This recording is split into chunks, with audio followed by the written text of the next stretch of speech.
My name is Sandra Hindman, and I'm the owner of the gallery Les Enlumineurs in Paris.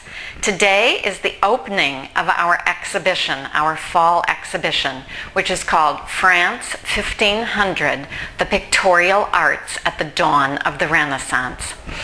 This title may seem familiar to you because on October 6th, an exhibition with a similar title is opening at the Grand Palais, organized by the Musée de Cluny, the Louvre, and the Art Institute of Chicago. In fact, the idea of our exhibition comes from the fact that this other exhibition is running at the same time. And for 2 years, we've been preparing for this, purchasing and gathering relevant works of art that fit the theme so that we could coordinate with these two world-class and worldwide exhibitions, first in Paris on October 6th and then in February at the Art Institute of Chicago. Our exhibit goes from about 1465 to about 1545 with the King, Francis I, and his patronage concluding the themes and subjects of the exhibition. Our exhibit, as displayed in its entirety here in the gallery, includes 53 works of art. They are manuscripts, books of hours, works of art such as Gothic coffrets and stained glass, as well as miniatures, that is single leaves and cuttings, which you see on the wall all around the gallery here. There's a vast variety, many famous artists, and quite a few works that are extremely interesting from the point of view of patronage. But one of the most interesting aspects of doing an exhibition like this on France 1500 is the very idea of what does France 1500 mean. For us, it means, in this exhibition, the end of the Middle Ages and the beginning of the Renaissance. So in many ways with the works of art here, we show how the patronage is changing, how attitudes toward humanism are changing, even the institution of a college that teaches Greek, Latin, and Hebrew in the 16th century is a reflection of the onset of the Renaissance. Indeed, with a manuscript like this, made for Francis I, France's first Renaissance monarch, we could say, we have the Renaissance in full bloom, if you will. Here is a portrait of the king, and the king is kneeling devoutly before his patron saint, or before Saint Marculf. He prays to this saint and visits this saint's relics because this saint gives him the ability to cure what is called the king's evil. But what's really interesting is this is the only extant book of hours of Francis I. There is another one, but it was unfinished, and it's in the British Library. Except for a brief time when this manuscript was deposited in the British Library, it has always been in private hands. So we're very fortunate to have this really fabulous manuscript by one of the artists that Francis I patronized a great deal. That is the Master of François de Rohan, he's called. This artist dated his miniatures 1539 and 1540. So the manuscript is done toward the end of Francis's career. You probably all know the Titian portrait of Francis I.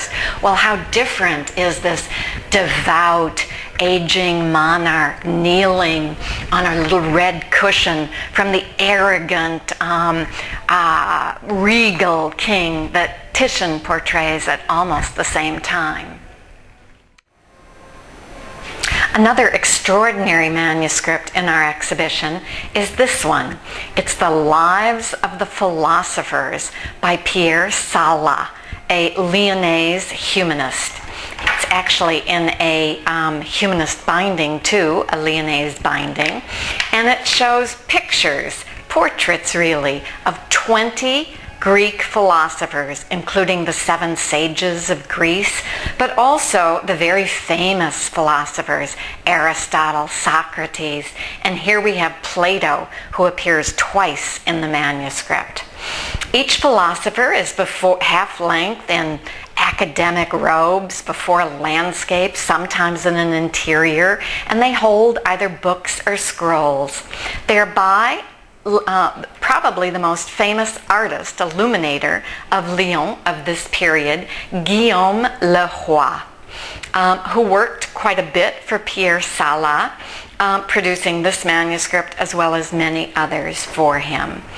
The text tells a little bit about the philosophers' lives, and mostly it has their wise sayings, things like the golden rule, do unto others as you would have them do unto you. A friend takes a long time to make and less than an hour to lose. So it has pithy little maxims bringing these ancient Greek philosophers into the modern day humanist spirit. This is one of the jewel-like miniatures that is included in the exhibition. It's by an artist who is very well known, Jean Bourdichon, who worked for 4 successive kings of France. It's probably one of his early works in the 1490s, and the presentation in the temple shown here is modeled on the miniature that he also did in the Hours of Anne of Brittany, that is the queen of the King of France, Anne. The extraordinary sweet expression of the Virgin, the delicate modeling of the beard of the high priest, the really extraordinary finesse with which the modeling of the drapery is done are all features that make this really a masterpiece. This is a stained glass, obviously, by a quite important stained glass painter known as Guillaume Barbe.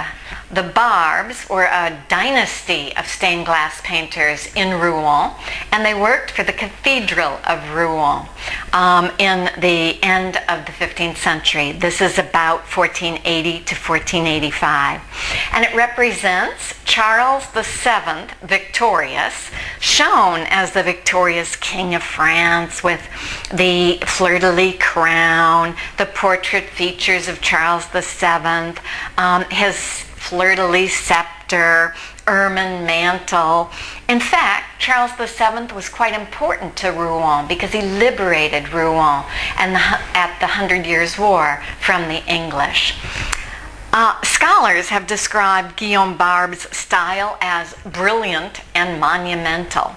You see here the bright colors, the very skillful use of grisaille, especially in the face here, the treatment of the eyelids and the eyes and the ears, and the very brilliant palette around this subtle and sensitive grisaille.